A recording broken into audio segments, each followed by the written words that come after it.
Hold on for 1 second. Let me get the.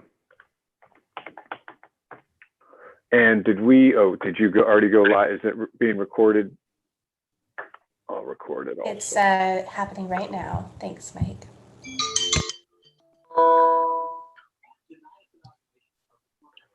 Do we have a few minutes? Yeah, we're going to get started, but if you have a question, feel free. Well, I just need to run to my desk for just a second. Oh, you're actually the third down the line, so go for it. Okay, I'll be right back. Thank you, Keegan.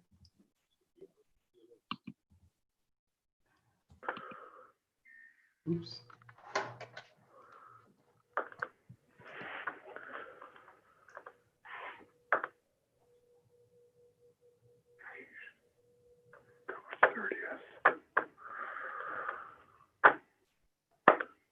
Okay. Well, thank you all very much for joining us. This is week 6, Antonia. Seems like there's. I believe it's week 6. Yes. Week 6. Education. And the cause week conversation is something that we started with our zones and our colleagues across the 11 zones that we work. My name is Mike May. I'm the National Executive Director for Outreach Coordinator Services. I'm joined by Jennifer Howard, our Operations Manager, Antonia Gonzalez, our Special Events Director, and a number of our local zone representatives. Ken Miller's on. I saw Rosemary, Rebecca's on. And so one of the things that we do, having our local zone. Hi, Gwen. Gwen's on from Texas Gulf Coast. And one of the reasons we have our local zone managers jump on is they do these locally, starting to roll these out, Cause Week conversations or these type of charity events locally.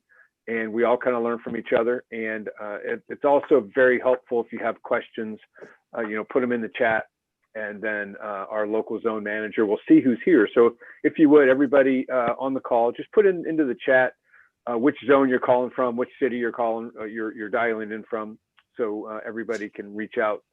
Your local zone manager can reach out to the federal employees and to the charities on the call. I really appreciate the number of people that have their cameras on. We believe that leads to probably the best engagement.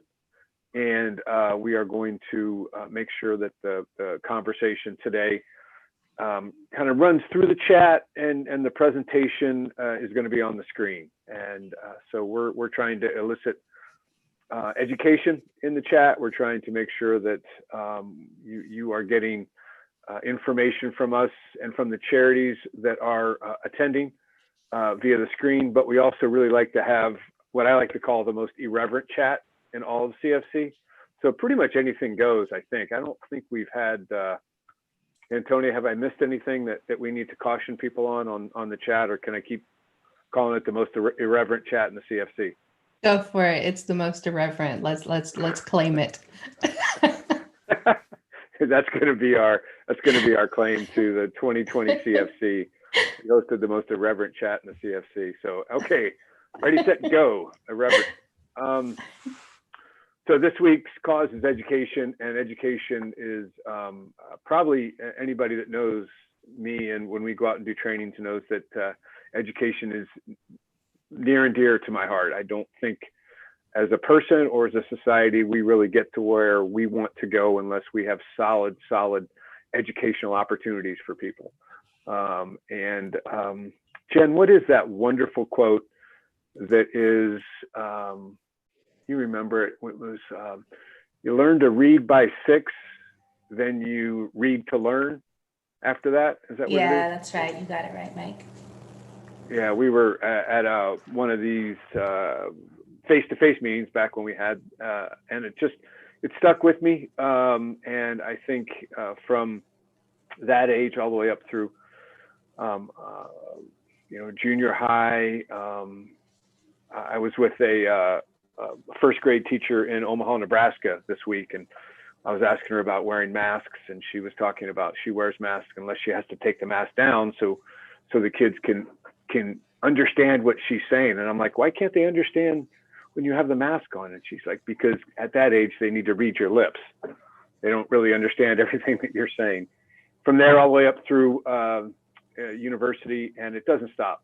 So I want to thank everybody for what you do, the charities that came on, and part of what we did this year as far as education goes, we actually put together an emerging leaders civic advancement course, 5 weeks, that ended just on Monday, where CFC coordinators were trained on some of the core competencies that the federal employees need to successfully navigate and add to their professional skill set.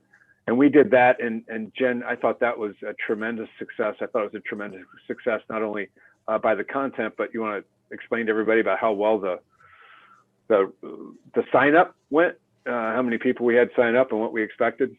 Yeah, I think we had, we began a waiting list when we hit about 70, and then we ended up letting those that were on the wait list into the group.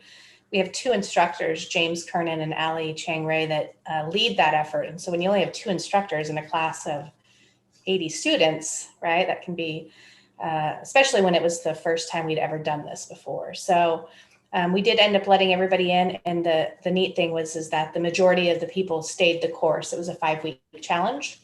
They stayed engaged, they continued to attend, and the few that didn't was simply because of a schedule conflict. So the interest was there, and the conversation was really well attended. So super grateful for James and Ali and their leadership with that program, and we look forward to refining it and polishing it and offering it again to our CFC volunteers as a pathway to recruit more volunteers for the program. So. Well, Lori Haskett's on the call, and Lori, you put in the chat, it was a great course. We should offer it always. I mean, it's all about education. It's all about continuing development. Lori, do you want to unmute yourself and just talk a little bit about it, if you don't mind? I don't want to put you on the spot. We didn't have a plant here on purpose, but if you wouldn't mind unmuting yourself, if you have that capability, we'd love to hear what you thought about the course. Am I unmuted? Yes, we can hear you. Yeah, I thought it was really good. Really basic leadership type skills, how you can work leadership skills into your combined federal campaign. We had an opportunity to listen every week, and then we had an opportunity for discussion, and it's not rocket science, but it's always good to reinforce those messages you've heard maybe throughout your career in different areas, and this was putting them all in one place at one time, and it was really good. I appreciate the opportunity. Oh, thank you, Lori. Thank you. We do plan to offer it again. We were thinking about trying to do something in the spring. We'll definitely offer it next year. 5-week course, and really focuses on CFC volunteers and gives them career development, and then the ECQs, the core competencies that federal employees need to look at and continue to improve themselves, educate themselves on throughout their career.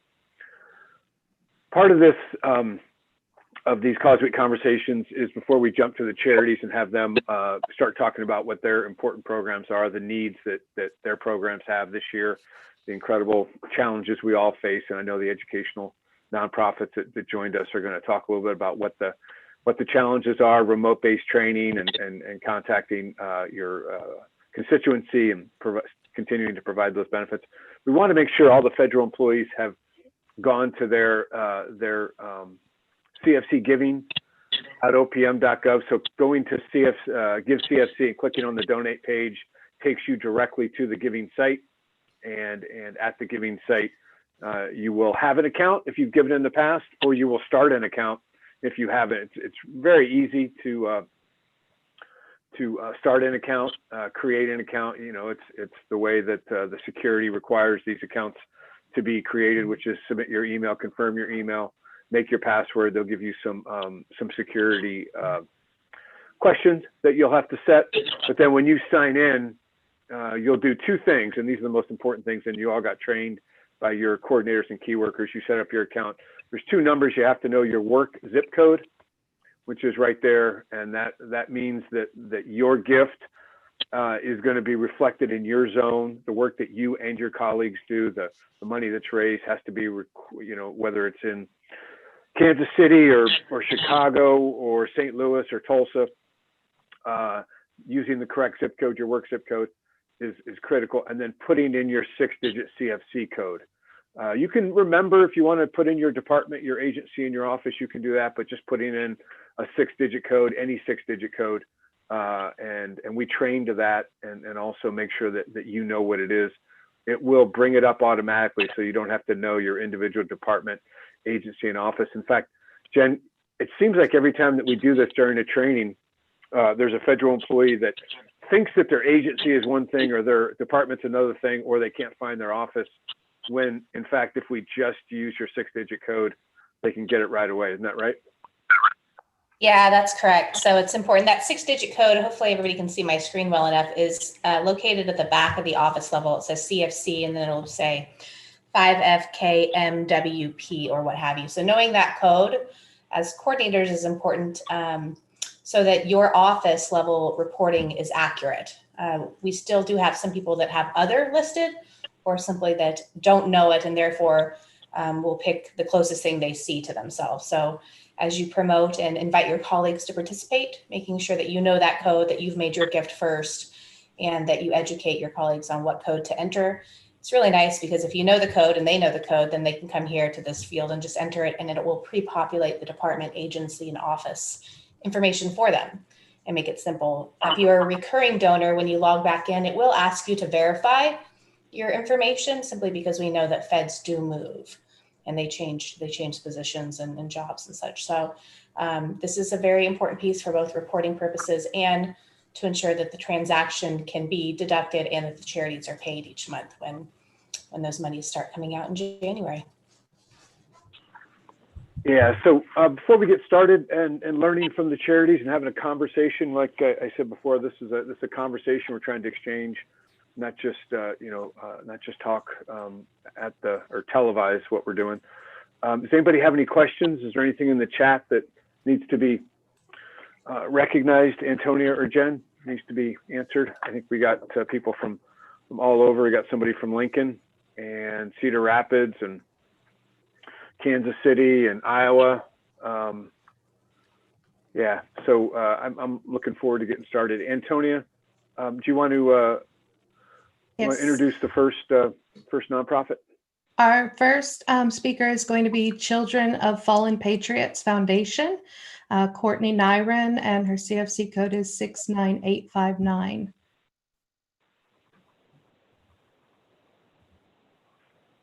I'm actually not seeing Courtney though. Let's go ahead and go on to our next speaker. It's Refugee Education Center, Courtney Leeper, CFC code 65909. Hey everyone, thank you for having me, and excited to engage with CFC and kind of engage with some more employees and get to know you guys better. I apologize for how fast I'm about to talk, but I want to get a lot of information out there. So the Refugee Education Center, or REC, is based in Grand Rapids, Michigan, and was founded in 2006 by a group of Somali Bantu refugees who in their native country were persecuted and prohibited to receive formal education. Upon arrival to Michigan, they recognized the opportunity to receive education, and they created a new organization with a mission to support refugees in the journey to become a fully participating member of the community. Our founders understand that a successful education required more than just enrolling a student in school, which is why family engagement is a significant element of our mission. We guide parents and students through the education system by helping them enroll, connect with teachers and administrations, and preparing them to successfully engage in their education. At the K-12 level, we support hundreds of refugee students each year in language and reading comprehension and core STEM curriculum, while using a hands-on socio-emotional approach to support students whose cultural adjustment and post-trauma, past trauma may make the traditional classroom environment difficult. Our hands-on approach helps prepare students for the classroom and supplements traditional education with in-school peer support groups and after-school mentorship and tutoring. Additionally, we support high school students by supporting them to graduate, but with the next steps, no matter what they may be. In order to meet the needs of the youngest refugees in the community and their parents, we developed a one-of-a-kind, multilingual, and multicultural early childhood education program that serves over 250 0 to 5-year-olds. The program is comprised of 2 preschoolers, 2 preschools serving as the program's hub, and 20 affiliated home-based educators. In order to meet the children's unique cultural and linguistic needs, our educators are also of a refugee background. Each educator teaches in at least 2 languages, a native language and an English, in order for that child to be well prepared to enter kindergarten along with their American-born peers, as well as developing one's own home language in order to retain the ability to communicate with parents and caregivers. Since 2016, Michigan has become one of the top destinations for newly resettled refugees, with over 8,000 resettling in the state. At REC, we walk alongside the refugees in every stage of life for however long as needed by removing barriers and providing support to ensure they have the necessary tools and resources to become full participants of the West Michigan community. Thank you, Courtney. I'm going to go out on a limb and say you were a high school debater. I was not. Because that's how fast high school debaters talk. But I have spoke a lot in the time frame, so. That was very good. Most people, when they say, forgive me for talking fast, it's because we get nervous when we talk Right. in public, but you were very controlled. You did a wonderful job. And Well, thank I you.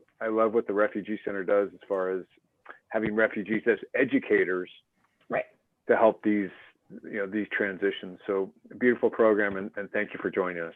Thank you for having me. Antonia? Thank you. Our next speaker is going to be Lena Pope, Miss Keegan Hand, and their CFC code is 36687.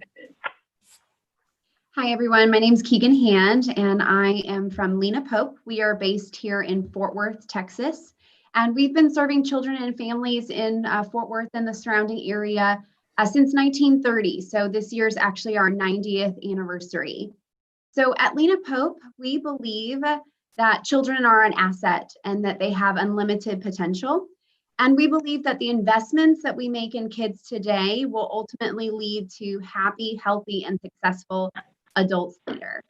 We focus in early intervention and prevention services, and we're really focused on improving child well-being.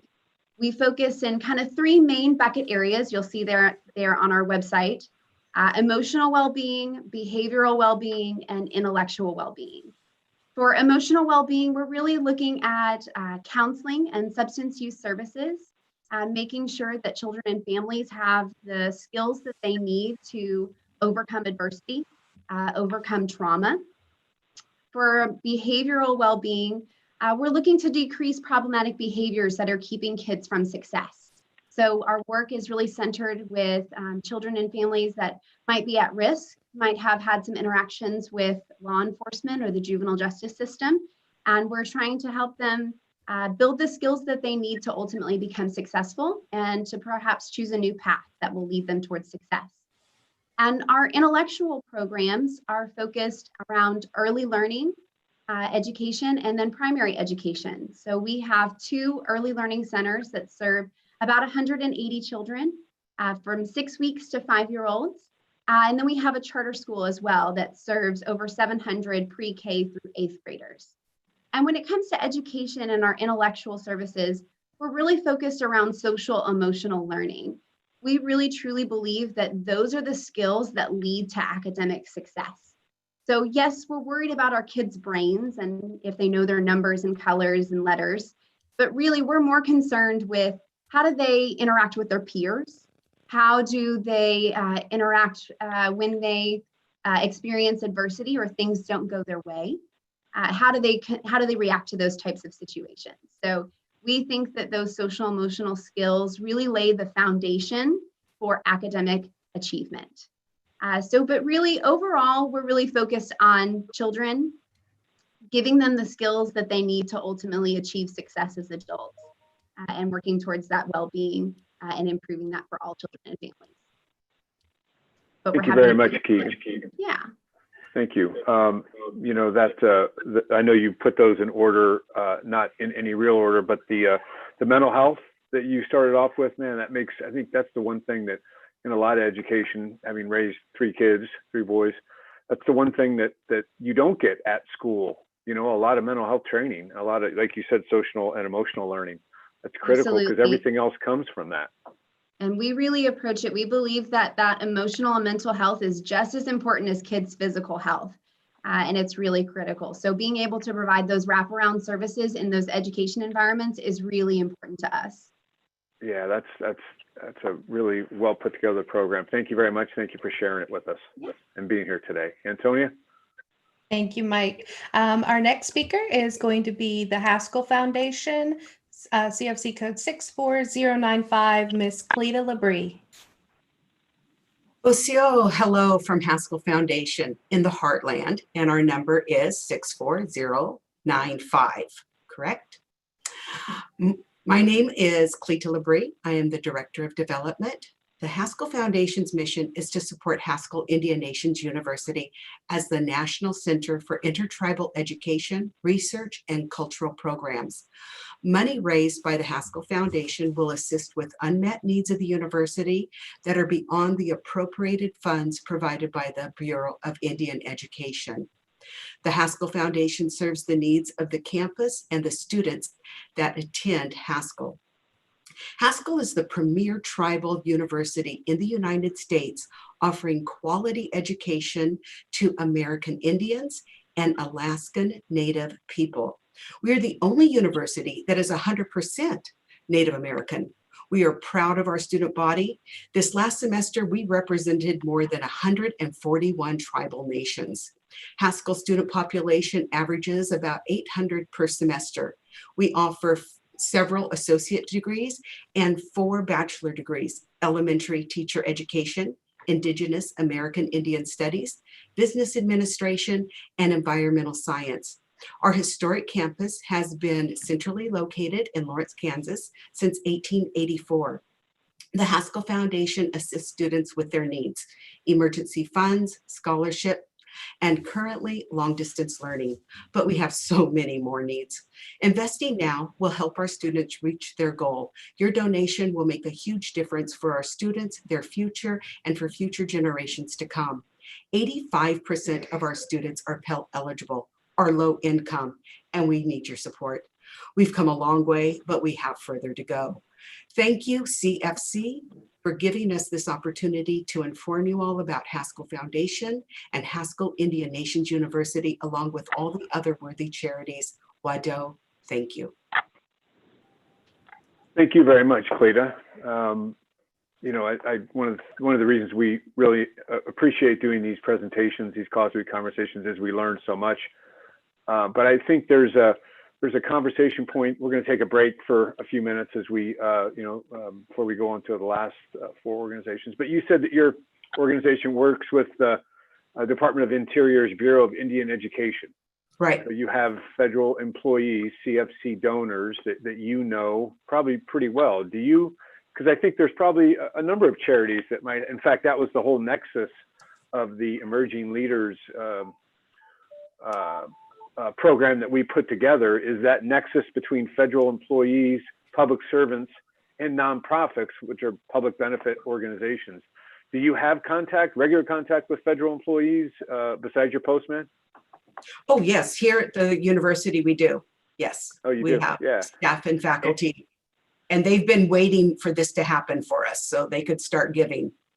Oh, really? So is this your, and forgive me, you may have said it early on, is this your first year, or have you been in the campaign for? This is our before? first year. We're excited.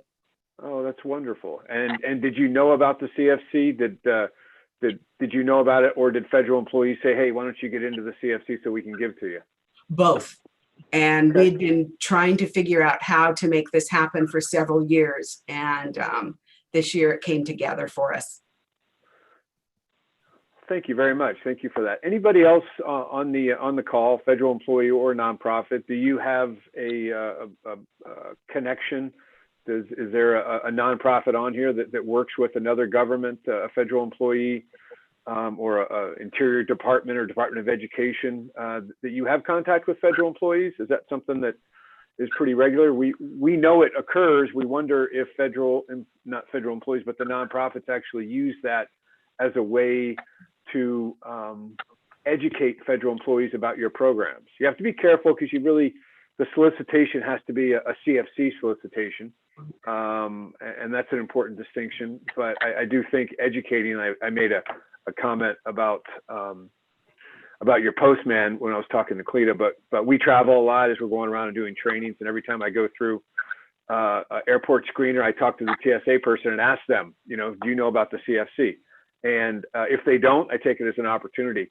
Any of the nonprofits on the call have any engagement with federal employees as part of your program, be it Department of Education or any, in this case, it was Department of the Interior. Is that something, anybody have any of those connections that they want to share with us or talk about or ask questions about?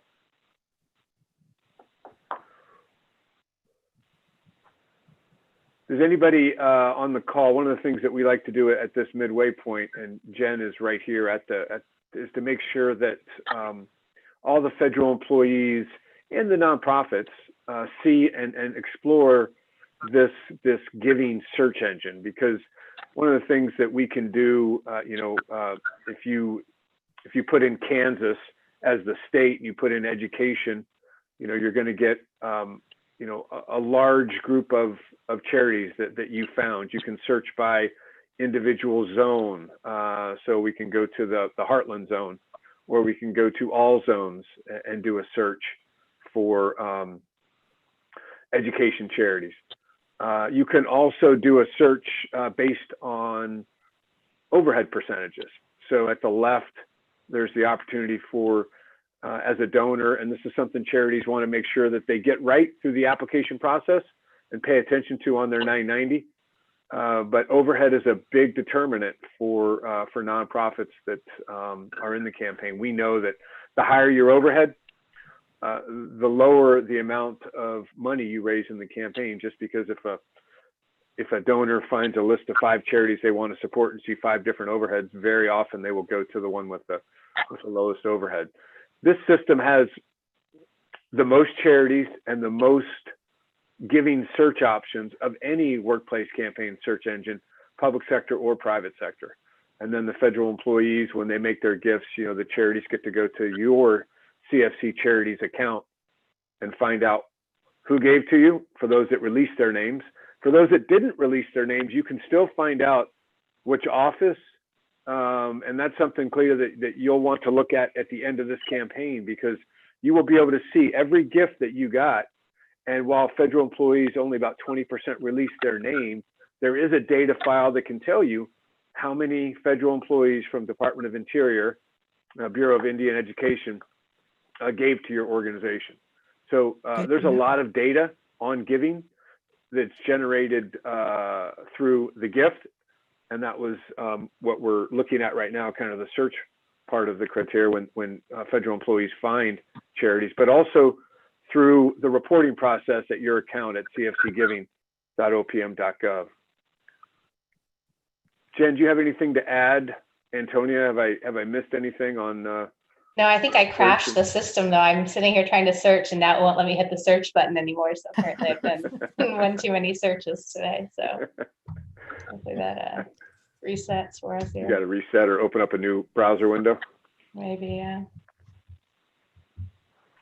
Okay, Antonia, are you ready to Yeah, jump into the Wild Care Foundation?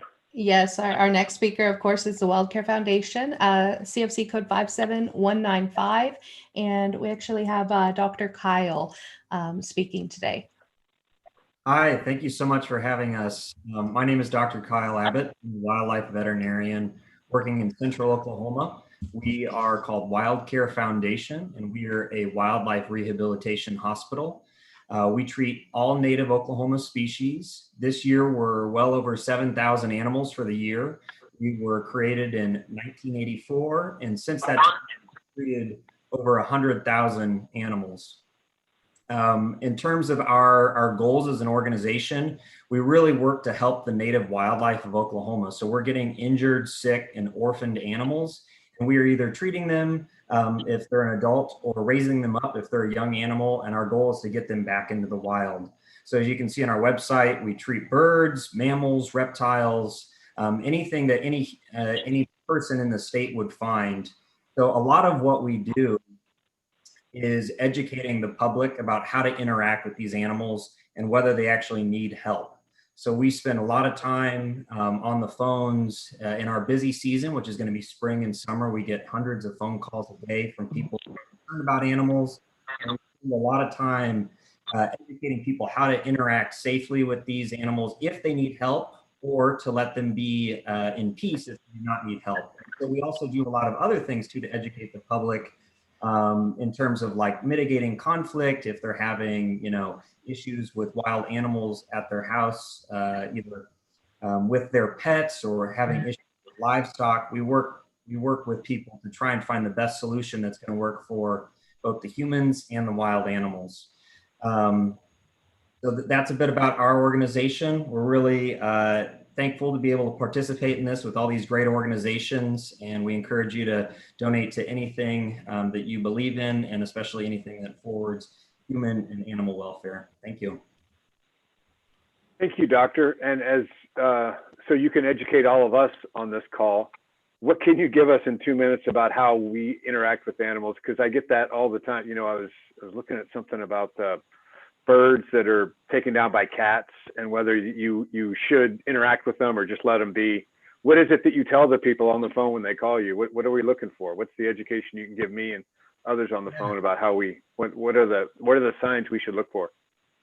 Well, I tell a lot of people to trust their gut. If they feel that an animal looks like it's in distress, they're probably right. But in general, we do encourage people to call. If they're in Oklahoma, they can call us. And around the country, there's going to be a ton of different wildlife rehabilitation organizations and a lot of great resources out there, regardless of where you're located. And so a lot of times it's good to call those people who know that species. And we encourage people to send us photos, and then we can say, well, no, that's actually not a baby bald eagle. That's an adult eagle, and he probably doesn't need help. But we do get a lot of things. You know, a storm comes through. We just had an enormous storm come through our state this past week, where people are calling. Those times we tell a lot of people, yeah, if you're able to catch up this animal, it probably is either too small to be on its own, or it is an injured adult animal. As you can see in our photos, we get, you know, all kinds of different things. And we do, there's no like one answer that's gonna for sure tell people whether it needs help or not. But in general, we act as a resource to help people make those decisions so they can decide whether the hands-off approach is the best or if they need to bring it into us. I would think getting pictures texted to you, like send me a picture of what the animal looks like, text it to me, and I'll tell you where we're at. I bet that makes the diagnosis, you know, for the little kid that wants to put it in a shoebox and take it home and nurse it back to health. You know, you can probably give them the thumbs up or the thumbs down on that idea. Yeah, we definitely do a lot of that, both via email, via our very active Facebook group, but through tons of phone calls. And we don't encourage people to keep wildlife, but we do encourage them to respect them where they are or bring them to us or another wildlife right. if they can. Well, thank you for the education today. Thank you for joining us, and thank you for what you do. Thank you. Antonia? Yes, thank you. Our next speaker is going to be the Little Lighthouse, CFC code 75371, Miss Susan Pierce.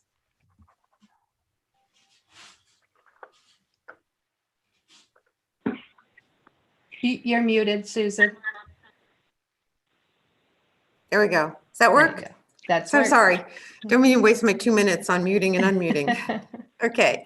I'm Susan Pierce. I'm with the Little Lighthouse, and we are in Tulsa, Oklahoma. We are a Christian developmental center, and we offer tuition-free therapy and preschool education for children with special needs under the age of 6.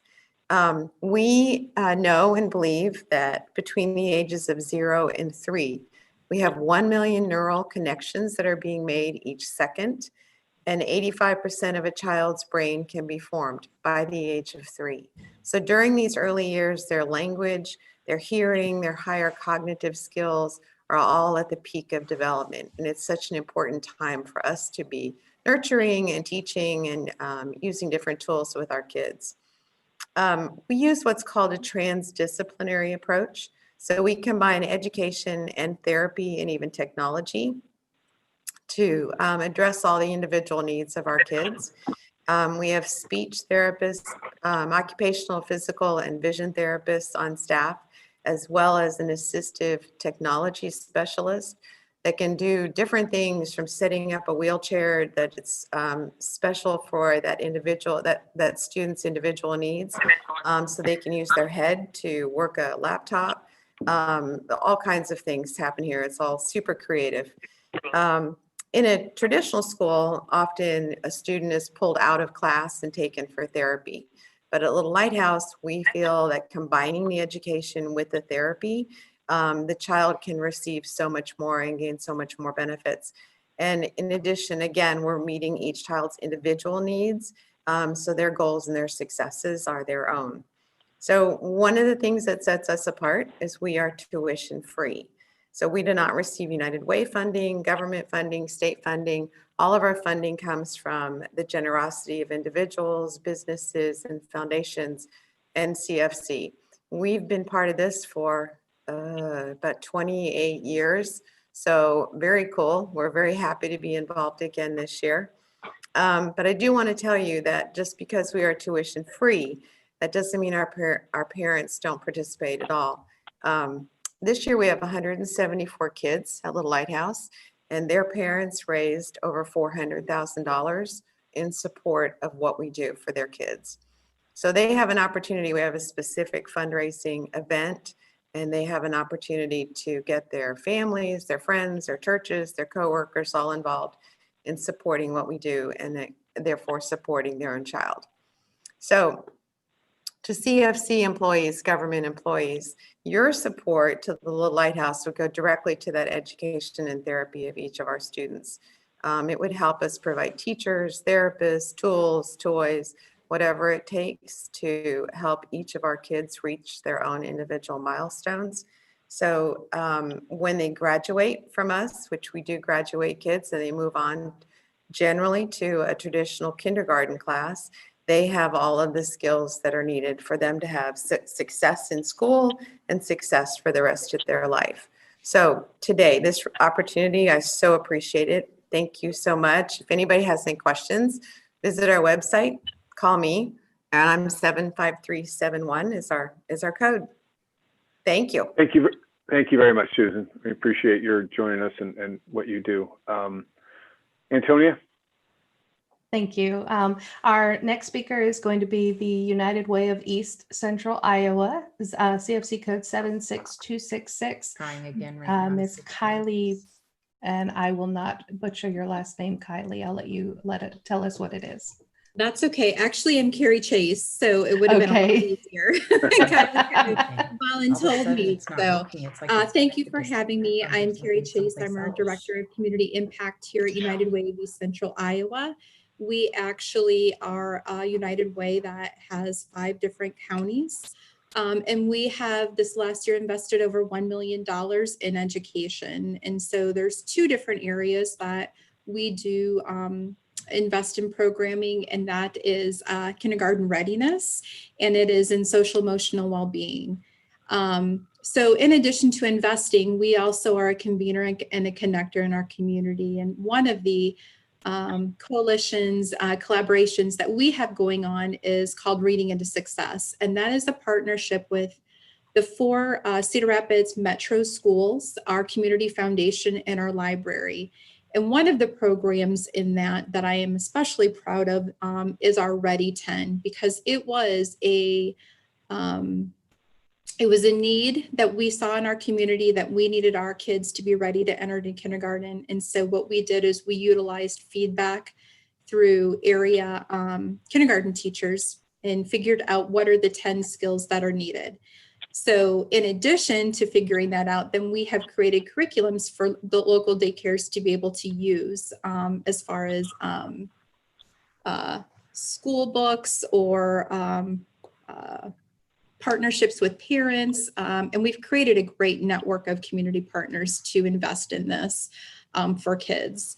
The other thing that I just want to touch on, and you may or may not know, is not only have we faced COVID here, we also were hit with a derecho in August, which for you, those of you who don't know, is a landlocked hurricane. And it was pretty devastating for 2 of our counties that we serve, specifically Cedar Rapids. And so what we've seen through our COVID and what we have seen through our response to this is the need to pivot. And so we've been able to fund differently and have been able to partner with school districts to make sure, and Grantwood AEA to make sure kids have safe areas to have school. We've been able to provide childcare opportunities and a safe place for refugee immigrant children as well that were affected by the storm. So thank you to the CFC for having me. And as always, just please support your local nonprofits and whatever they're doing. Thank you, Carrie. Thank you very much for joining us. You know, when we have United Way folks on, the other thing that you do is you go out into the community and you do the CFC type fundraising, at work fundraising for, you know, corporations, for companies throughout your part of Iowa. What are you seeing, if you have some situational awareness of that? What does that look like for you guys? Is it remote events? Is it remote learning? How are you connecting, you know, employees with nonprofits at your campaigns virtually this year? Sure. So creativity is definitely one of the big things, and virtual is the other. So most of our I would say almost 100% of our campaigns have been virtual. And so, you know, we have been able to do some different videos where we've been able to utilize you know, so for me, for example, for our school district where my kids go to, I was able to get some 6th grade football boys to be able to be part of a campaign video. So it was kind of just an interesting where you're able to align a little bit more closely some personal relationships and really have people kind of dig in to see why they need to support.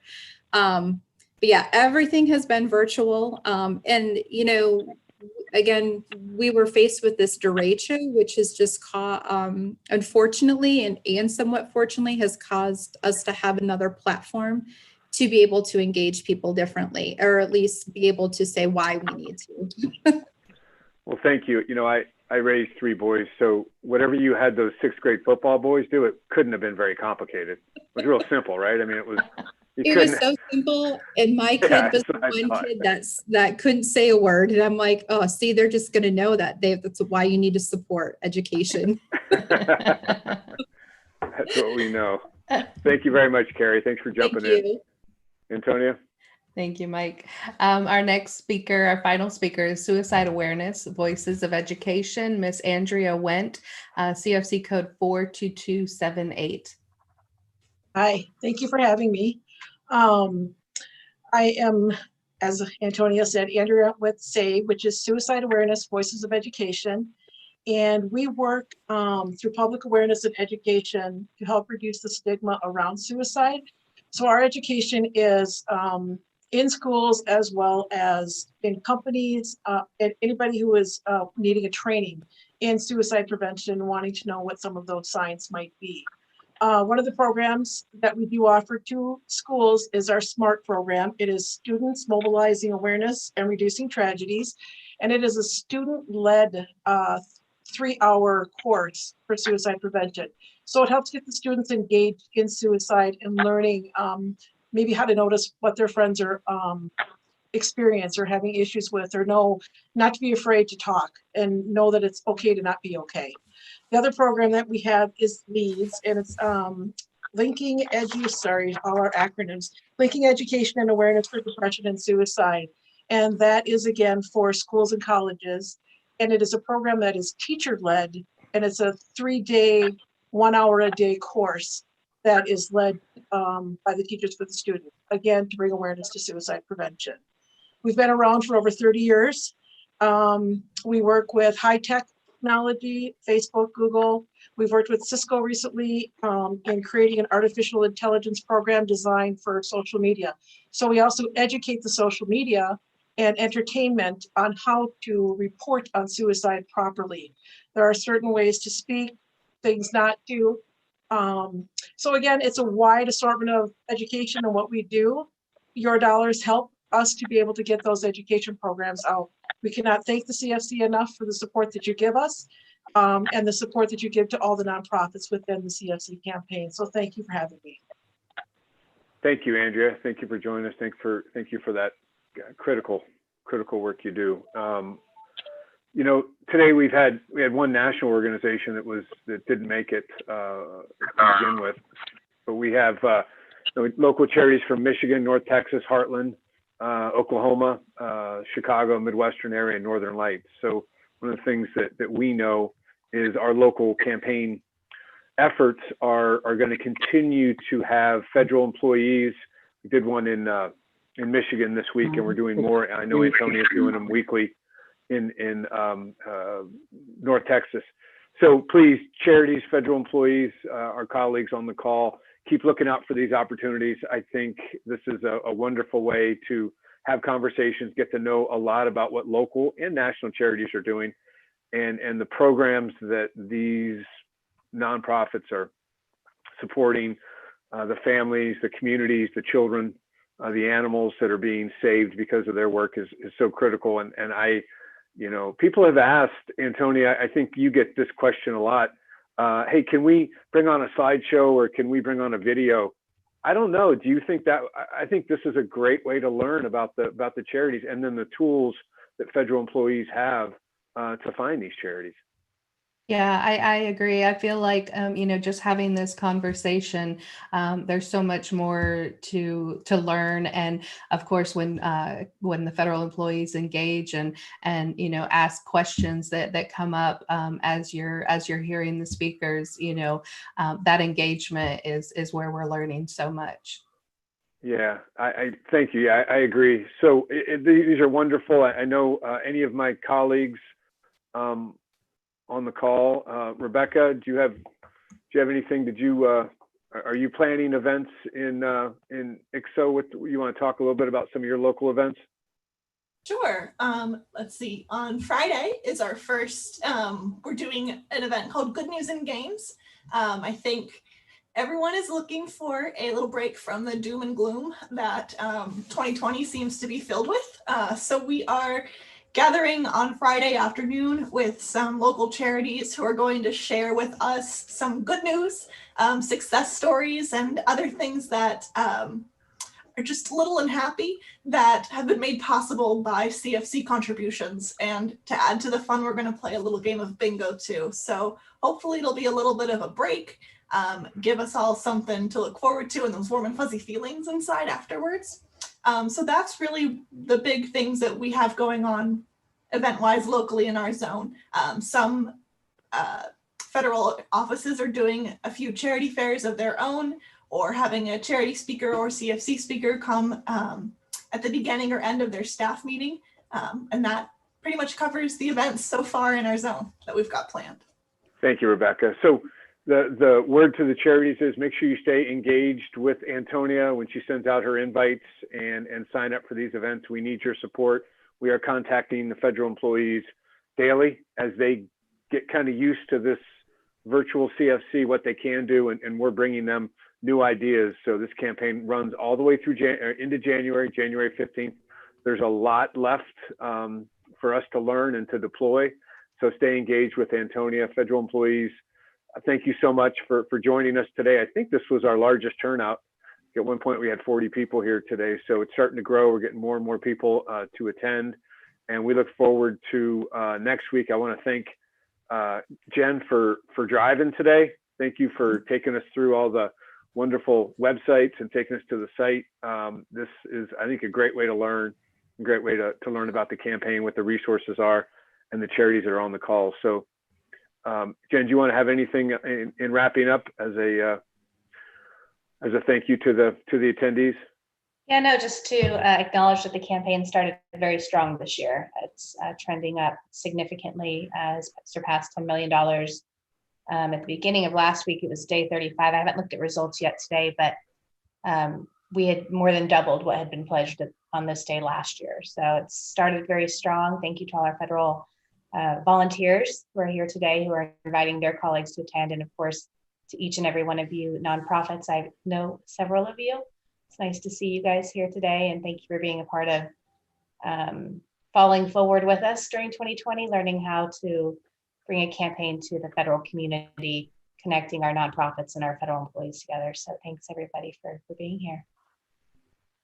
Thank you all. This video will be posted to our YouTube page. So if you want to see yourself in action for any of the speakers, we'll have it posted probably later today. So thank you all very much. For everybody on the McGuire staff, thank you all for supporting us, and take care, everybody. We'll see you next week.